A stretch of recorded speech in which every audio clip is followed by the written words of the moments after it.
Halo saudara, Shalom. Berjumpa lagi dalam YouTube channel Kerinduanku Church. Hari ini bersama dengan saya, Nathanael Graneda. Sebelum kita mulai renungan pada hari ini, mari sama-sama kita bersatu di dalam doa. Bapa yang baik, Bapa yang kami sembah dalam nama Tuhan Yesus, kami berterima kasih Tuhan buat segala perbuatan tangan Tuhan yang Kau perbuat dalam hidup kami. Sebentar, kami mau diberkati oleh firman-Mu, berbicaralah atas setiap kami. Di dalam nama Tuhan Yesus, sama-sama kita katakan, amin. Puji Tuhan saudara.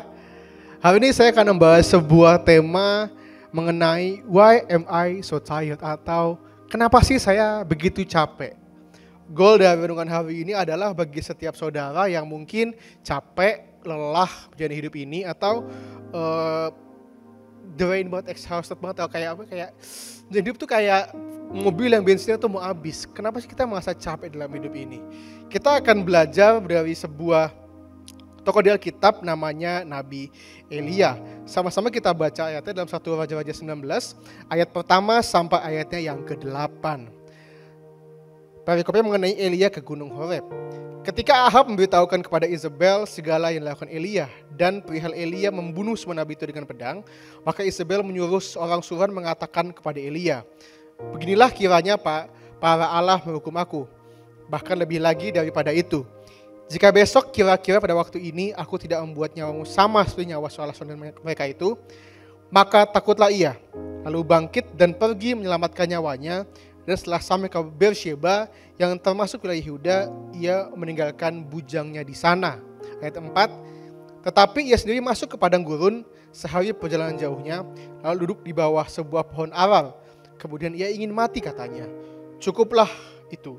Sekarang ya Tuhan, ambillah nyawaku, sebab aku ini tidak lebih baik daripada nenek moyangku. Sudah itu ia berbaring dan tidur di bawah pohon aral itu. Tetapi tiba-tiba seorang malaikat menyentuh dia serta berkata kepadanya, bangunlah, makanlah. Ketika ia melihat sekitarnya, maka pada sebelah kepalanya ada roti bakar dan sebuah kendi berisi air. Lalu ia makan dan minum, kemudian berbaring pula. Ayat 7, tetapi malaikat Tuhan datang untuk kedua kali dan menyentuh dia serta berkata, bangunlah, makanlah. Sebab kalau tidak, perjalananmu nanti terlalu jauh bagimu. Ayat yang ke-8 yang terakhir, maka bangunlah ia, lalu makan dan minum, dan oleh kekuatan makanan itu ia berjalan 40 hari 40 malam lamanya sampai ke gunung Allah, yakni Gunung Horeb. Semua tahu kisah ini mengenai Elia tentang membunuh nabi-nabi Baal dan Asyitoret. Saat Elia melakukan pekerjaan Allah yang luar biasa itu, ada sebuah ancaman dari yang meminta itu namanya Isabel, kalau dia akan dibunuh. Saya tahu rasanya khawatirnya gimana sih kalau kita diincar sama orang nomor 1 di negara itu. Kita diincar oleh presidennya, oleh rajanya, oleh pemimpinnya. Saya tahu mungkin rasanya takut banget. Kemana aja ngumpet pasti ujungnya ketemu juga. Tapi satu hal yang kita tahu bahwa Elia lari ke Gunung Horeb. Kenapa ke Gunung Horeb? Karena dia takut. Dia lari ke Gunung Horeb, padahal Tuhan gak pernah nyuruh dia ke situ.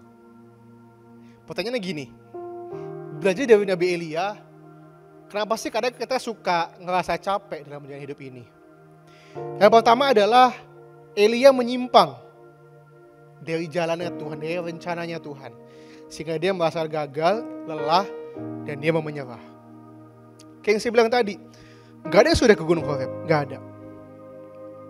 Allah emang suruh dia ke sungai Kerit, membunuh Nabi Baal di Gunung Karmel, dan berdoa untuk menurunkan hujan. Tapi Allah tidak pernah menyuruh Elia untuk lari ke Gunung Horeb. Jadi gini, kadang kita ngerasa capek, kadang kita tuh menyimpang di jalannya Tuhan. Kadang kita ngerasa capek karena apa? Karena hidup yang kita jalani adalah hidup yang bukan yang Tuhan mau. Memang kadang ada inisiatif, betul. Tapi kadang kita terlalu sibuk pakai inisiatif kita sampai kita lupa tanya, Tuhan maunya apa sih? Kita lupa tanya, Tuhan maunya saya kemana sih? Betul ada tantangan, betul ada masalah, betul ada orang jahat. Tapi kadang kita lupa tanya Tuhan maunya kemana, kita malah lebih sibuk, lebih fokus cari pertolongannya. Dia bisa tolong saya gak sih? Ini bisa gak sih? Daripada kita sibuk cari jalannya Tuhan. Dalam catatan saya, hati-hati saat kita melakukan sebuah kegiatan yang tujuannya bukan untuk Tuhan, tapi malah untuk diri kita sendiri. Kedua, kita melakukan berbagai kegiatan dengan cara dan strateginya manusia, bukan caranya Tuhan. Memang betul, kadang caranya Tuhan, strateginya Tuhan tuh nggak make sense. Kalau kita baca di Alkitab, ada sebuah strategi perang yang Tuhan suruh, yaitu saat mereka mau perang, orang-orang paling depan bukan orang paling hebat, bukan orang paling jago, bukan basoka, bukan pemanah, tapi paling depan adalah para pemuji Allah. Emang kadang ikut Tuhan nggak make sense buat manusia. Ikut Tuhan kadang nggak masuk akal. Tapi kan kemenangan paling benar ada sama dengan Tuhan. Rasa aman sesungguhnya adalah saat kamu dan aku, kita semua berjalan dalam rencananya Tuhan. Berikutnya, hati-hati saat kita terlihat melakukan tindakan ketaatan, tapi sesungguhnya kita punya motivasi dan tujuan yang salah. Dan terakhir, ketakutan, kekhawatiran menguasai kita sehingga kita teralihkan dari rencana Tuhan. Kadang respon kita, Pak, Bu, anak muda, respon kita yang buat kita kadang menjauh dari rencana Tuhan. Seperti yang saya bilang tadi, terlalu sibuk cari pertolongan manusia sampai lupa cari Tuhan. Terlalu sibuk tanya pakar, tanya ahli, tanya orang-orang pintar sampai lupa tanya Tuhan. Terlalu sibuk refleksiin pengalaman kita di masa lalu, gue dulu pernah gimana ya, sampai lupa refleksiin apa sih Alkitab katakan, apa sih yang Tuhan mau. Makanya Pak, Bu, yang muda, saya undang setiap kita, dan termasuk saya juga. Untuk saat kita masalah sulit, kita datang sama Tuhan, kita libatin Tuhan, kita tanya Tuhan, agar kita gak salah melangkah. Mungkin langkah kita gak salah, gak dosa. Tapi kalau bukan yang Tuhan mau, gimana? Yang kedua, mengapa kita lelah dalam hidup ini? Belajar dari kisah Nabi Elia. Yang kedua adalah karena ia berjalan sendirian. Elia berjalan sendirian tanpa sebuah dukungan. Tanpa sebuah namanya inner circle, tanpa sebuah namanya support system. Tepatnya support system. Kita tahu tadi baca ayat ya. Dia meninggalkan bujangnya dan dia masuk ke padang gurun. Ayat yang ketiga, maka takutlah ia, lalu bangkit dan pergi menyelamatkan nyawanya, dan setelah sampai ke Beersheba yang termasuk di Yehuda, ia meninggalkan bujangnya di sana. Pak, Bu, gak baik sendirian. Saya tahu, pertama cari Tuhan, yang kedua kita punya circle yang baik. Salah gak kalau kita punya support system, tapi kita gak libatin Tuhan? Salah. Kenapa? Karena yang pertama kita cari itu Tuhan. Tapi setelah Tuhan, kita harus punya komunitas pertemanan orang-orang dalam Tuhan yang bisa support kita. Pak, Bu, kita gak desain untuk sendirian. Makanya dalam Kejadian 18 BIMK bilang begini, lalu Tuhan Allah berkata, tidak baik manusia hidup sendirian. Aku akan membuat teman yang cocok untuk membantunya. Makanya Pak, saya undang setiap kita untuk ayo kelilingi diri kita dengan teman-teman, rekan-rekan yang takut akan Tuhan, yang support kita, yang bisa doa kita, yang ngasih saran tuh bukan saran yang aneh-aneh. Misalnya engkau yang istri-istri nih, atau apa suami rumah tangga nih, aduh istri gue nih bawel banget, atau aduh suami gue nyebelin.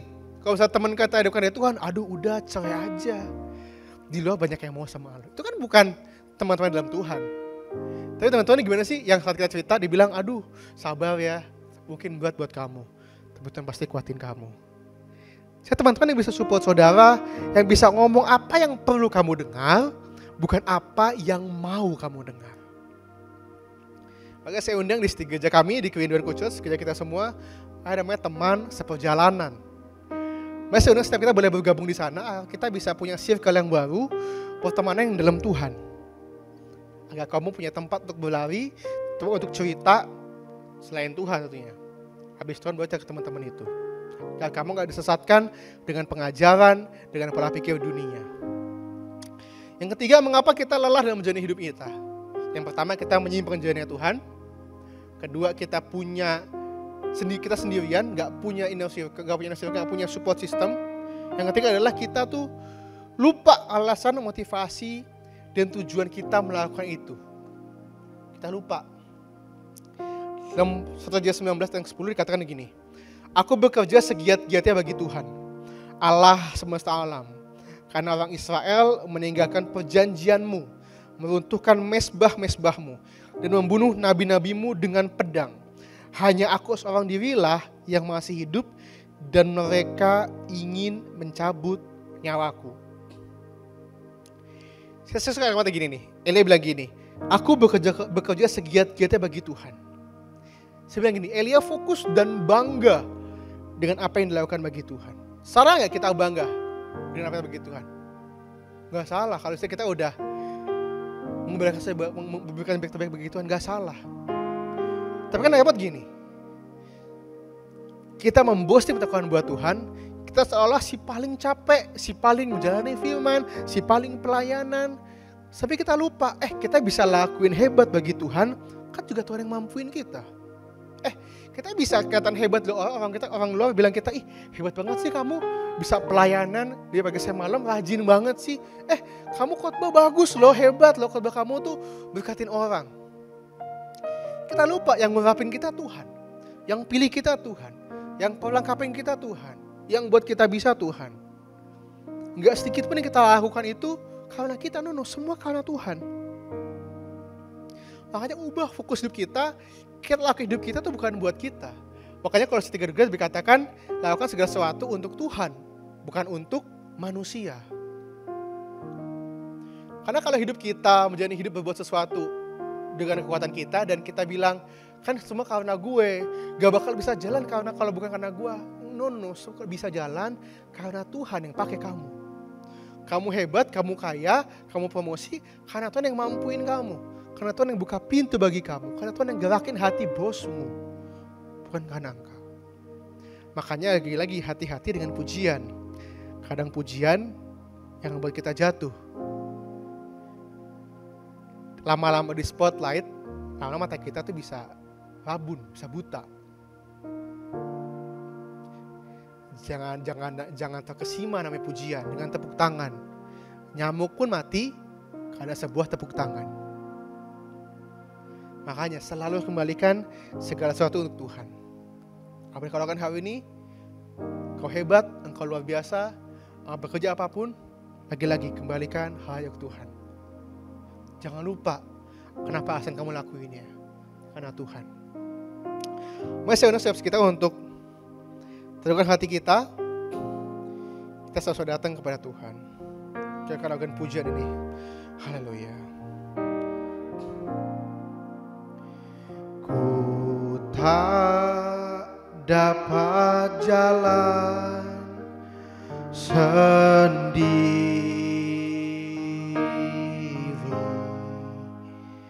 Tuhan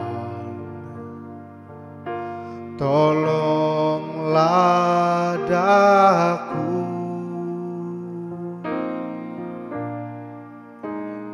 biarlah sinarmu menerangiku,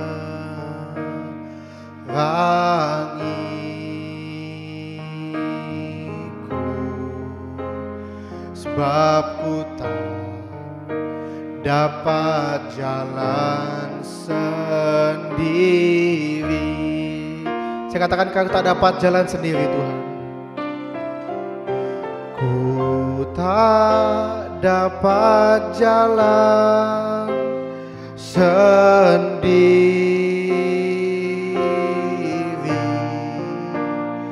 Tuhan tolonglah daku,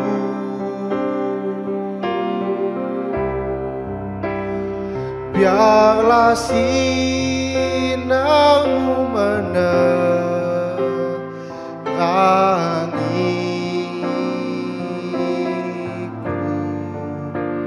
sebab ku tak dapat jalan sendiri. Tuhan Yesus, kami telah dengar firman-Mu. Tuhan, kami butuh Engkau Tuhan dalam hidup kami. Kami butuh tuntunan tangan-Mu, kami butuh direction-Mu. Kami sadar kami selalu sombong untuk kadang kami memboasting perbuatan kita. Kita kira kita hebat karena kita sendiri. Kita hebat karena Tuhan. Karena Engkau yang mampukan, karena Engkau yang tuntun, karena Engkau yang pelihara. Tuhan Yesus, kami serahkan setiap pergumulan kami hari ini, setiap tantangan kami hari ini. Mungkin di antara kami ada yang lelah menjadi hidup kini, ada yang mulai capek, ada yang mau menyerah, ada yang memutus asa. Atau mungkin setiap menonton video ini ada yang mau mengakhiri hidupnya. Tapi demi kasih Kristus, sebagai kekuatan-Mu boleh turut atas setiap mereka, atas setiap kami. Kekuatan dari surga ada atas mereka. Penghiburan dari surga ada atas mereka. Tuntunan ilahi yang memenuhi hidup mereka. Damai sejahtera dari Tuhan yang melampaui segala akal, memenuhi hati, hidup, pikiran mereka. Roh tubuh jiwa mereka disegarkan, agar mereka dimampukan untuk menang atas tantangan yang salah mereka. Kami serahkan hidup kami ke dalam tangan-Mu. Bekerjalah hidup kami Tuhan. Di dalam nama Tuhan Yesus. Haleluya. Amin. Semangat saudara menjadi hidup. Jangan lupa yang punya surga, crazy in love with you. Bye-bye.